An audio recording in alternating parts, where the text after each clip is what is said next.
تنگی کے بعد آسانی۔ مطلب یہ ہے کہ آزمائش اور امتحان سے پہلے جنت کی آرزوئیں ٹھیک نہیں۔ سابقہ تمام امتوں کا بھی امتحان لیا گیا، انہیں بھی بیماریاں اور مصیبتیں پہنچی۔ بأسا کے معنی فقیری کے ہیں اور ضرا کے معنی سخت بیماری کے بھی کیے گئے ہیں۔ زلزلو، ان پر دشمنوں کا خوف اس قدر طاری ہوا کہ بیچارے کانپنے لگے۔ ان تمام سخت امتحانوں میں وہ کامیاب ہوئے اور جنت کے وارث بنے۔ صحیح بخاری میں ہے کہ ایک مرتبہ خباب ابن الارت رضی اللہ عنہ نے کہا، اے اللہ کے رسول صلی اللہ علیہ وسلم، آپ ہماری امداد کی دعا نہیں کرتے؟ آپ نے فرمایا، بس ابھی سے گھبرا اٹھے؟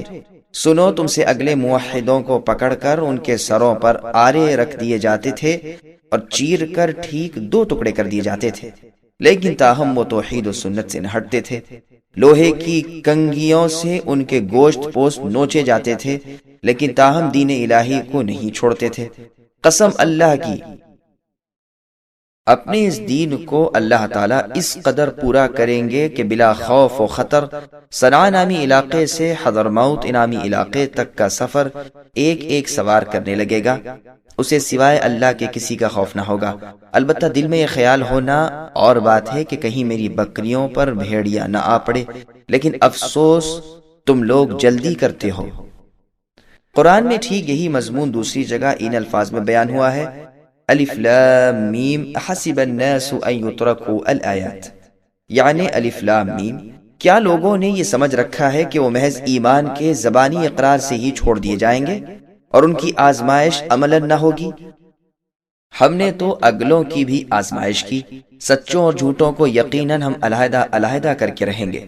چنانچہ اسی طرح صحابہ کرام رضی اللہ عنہم کی پوری آزمائش یوم الاحزاب کو یعنی جنگ خندق میں ہوئی، جیسے خود قرآن نے اس کا نقشہ کھینچا ہے۔ اللہ نے فرمایا، اذ جاؤکم من فوقکم الآیات، یعنی جبکہ کافروں نے تمہیں اے نبی کے ساتھیوں اوپر نیچے سے گھیر لیا، جبکہ آنکھیں پھترا گئیں، دل حلقوم یعنی حلق تک آ گئے اور اللہ تعالیٰ کے ساتھ گمان ہونے لگے۔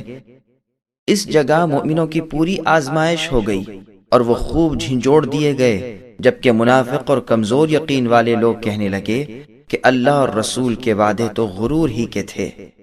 ہرقل نے جب ابو سفیان سے ان کے کفر کی حالت میں پوچھا تھا کہ تمہاری کوئی لڑائی بھی اس دعوے دار نبوت یعنی محمد صلی اللہ علیہ وسلم سے ہوئی ہے؟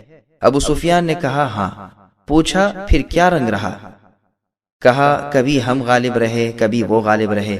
تو ہرقل نے کہا، انبیاء کی اسی طرح آزمائش ہوتی رہتی ہے، لیکن انجام کار کھلا غلبہ انہی کا ہوتا ہے۔ یہ روایت بخاری کی ہے۔